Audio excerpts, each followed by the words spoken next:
بسم اللہ الرحمن الرحیم الحمدللہ والصلاۃ علی رسول اللہ۔ آج ہم پڑھیں گے نون وقایا۔ وقایا کا معنی ہے بچانا۔ ذرا سننا میں کیا کہنے لگا، نون وقایا۔ وقایا کا معنی ہے بچانا۔ اب کیا ترجمہ ہوگا، نون وقایا، بچانے کا نون۔ اصل میں یہ نون موصوف ہے، وقایا صفت ہے۔ فارسی کے اندر جو موصوف ہوتا ہے اس کے نیچے کسرہ پڑھتے ہیں، اسی لیے لفظ پڑھا نون وقایا۔ لیکن سوال یہ ہے کہ وقایا کا تو معنی بچانا ہے، تو نون بچانا تو نہیں ہوتا، نون تو بچانے والا ہوتا ہے۔ ایک لفظ بولتے ہیں مبالغتاً، جیسے زید عدل، کیا بولتے ہیں؟ زید عدل ہے، وہ تو عادل ہے، وہ تو عدل نہیں ہے، لیکن کہتے ہیں عدل کر کر کے این عدل ہو گیا۔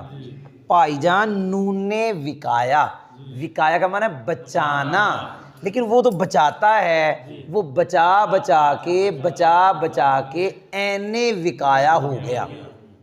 کوئی نہیں سمجھ آئی؟ وقایا کا معنی ہے بچانا، لیکن یہ نون بچانے والا ہوتا ہے۔ یہ جس کے آخر میں آتا ہے اس کو کسرے سے بچاتا ہے۔ مثال کے طور پہ یہ ہے جی یضربو، آپ نے اس کے آخر میں یا ضمیر لگانی ہے، اگر درمیان میں نون نہیں لگائیں گے تو یہ بن جائے گا یضربی، تو یہ مضارع کے آخر میں کسرہ آ گیا، اور مضارع کا یہ جو صیغہ میں نے لکھا ہے اس کے آخر میں کسرہ آتا نہیں ہے۔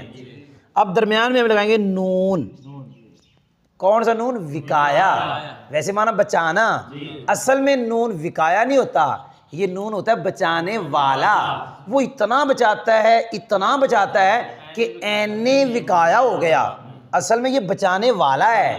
کس کو؟ جس کے آخر میں آتا ہے اس کو کسرہ سے بچانے والا ہوتا ہے۔ اب یہ ہم نے نون وقایا لگایا تو ادھر پھر کسرہ نہیں آئے گا، ضمہ ہی پڑھیں گے۔ اسی طرح یہ ضرب صیغہ ہے، آخر میں آپ نے یا ضمیر لگانی۔ اب اگر یہاں درمیان میں نون نہیں لگائیں گے تو پڑھیں گے ضربی۔ اب ضربی ماضی کے آخر میں تو کسرہ آتا نہیں ہے، درمیان میں لگائیں گے نون وقایا، اب پڑھیں گے ضربانی۔ اس نون نے ماضی کے آخر کو کسرہ سے بچایا۔ مشہور مثال جو بچے پڑھتے ہیں، کہتے جی جاءنی، کیا پڑھتے ہیں؟ اگر یہ نون نہ ہو تو کیا پڑھیں گے؟ جائی، تو ماضی کا جو آخر ہے اس کے نیچے کیا آ گیا؟ کسرہ، تو وہ نون لگایا تاکہ وہ نون ماضی کے آخر کو کسرہ سے بچائے۔ کبھی وہ مضارع کے آخر کو کسرہ سے بچاتا ہے اور کبھی حرف کے آخر کو بھی کسرہ سے۔ جی وقایا کا معنی ہے بچانا، اصل میں یہ صفت ہے نون کی، تو بچانا تو صفت نہیں نا، بچانے والا، تو وہ نون اتنا بچاتا ہے، ایسے ہی ہو گیا جیسے این وقایا۔ الحمدللہ۔